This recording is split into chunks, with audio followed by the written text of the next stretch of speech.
School service কমিশনের group C এবং group D চাকরি প্রার্থীদের জন্য এই মুহূর্তের বড় আপডেট। স্কুল সার্ভিস কমিশনের তরফ থেকে গ্রুপ সি এবং গ্রুপ ডি চাকরি প্রার্থীদের আবেদনের প্রক্রিয়া চালু করা হলেও পরবর্তীতে স্কুল সার্ভিস কমিশনের তরফ থেকে আবেদন প্রক্রিয়া বন্ধ রাখে। এই পরিস্থিতিতে গ্রুপ সি এবং গ্রুপ ডি চাকরি প্রার্থীদের আবেদন প্রক্রিয়াই বা কবে শুরু হবে এবং তাদের নিয়োগ প্রক্রিয়াই বা কবে শেষ করা হবে, কেননা ইতিমধ্যে গ্রুপ সি এবং গ্রুপ ডি চাকরি বাতিল হওয়া চাকরি প্রার্থীরা দীর্ঘদিন ধরে তারা কিন্তু বেতন পাচ্ছেন না।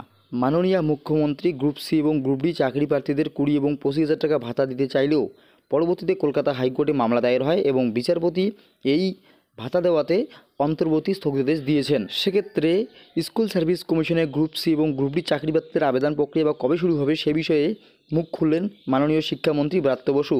তিনি এসএসসি চেয়ারম্যানের সাথে এ বিষয়ে আলোচনা করেছেন এবং তার পরবর্তীতে তিনি জানিয়েছেন যে এই গ্রুপ সি এবং গ্রুপ ডি চাকরি প্রার্থীদের যে আবেদন প্রক্রিয়া দুর্গাপুজোর পরেই কিন্তু বিজ্ঞপ্তি দিয়ে জানিয়ে দেবে স্কুল সার্ভিস কমিশন এবং তারপরেই তারা আবেদন প্রক্রিয়া চালাতে পারবে। এবং গ্রুপ সি এবং গ্রুপ ডি চাকরি প্রার্থীদের যে পরীক্ষা রয়েছে লিখিত পরীক্ষা, সেই লিখিত পরীক্ষা কিন্তু নভেম্বরের শেষ অথবা ডিসেম্বরের শুরুতে নেওয়ার চেষ্টা চালাচ্ছে স্কুল সার্ভিস কমিশন এবং তার পরবর্তীতে ডিসেম্বরে না হলেও জানুয়ারি থেকে ফেব্রুয়ারি নাগাদ এই গ্রুপ সি এবং গ্রুপ ডি যে 8,000 শূন্যপদ রয়েছে সেই শূন্যপদে নিয়োগ প্রক্রিয়া সম্পন্ন করবে স্কুল সার্ভিস কমিশন, এমনটাই জানিয়েছে মাননীয় শিক্ষামন্ত্রী ব্রাত্য বসু। কাজেই গ্রুপ সি এবং গ্রুপ ডি চাকরি প্রার্থীদের কিন্তু আরও কিছুটা সময় অপেক্ষা করতে হবে তাদের আবেদন প্রক্রিয়া এবং লিখিত পরীক্ষার জন্য, এবং লিখিত পরীক্ষা হয়ে গেলেই খুব দ্রুততার সহিত কিন্তু স্কুল সার্ভিস কমিশনের তরফ থেকে এই গ্রুপ সি এবং গ্রুপ ডি যে 8,000 প্লাস শূন্যপদ রয়েছে সেই শূন্যপদে নিয়োগ প্রক্রিয়া সম্পন্ন করবে।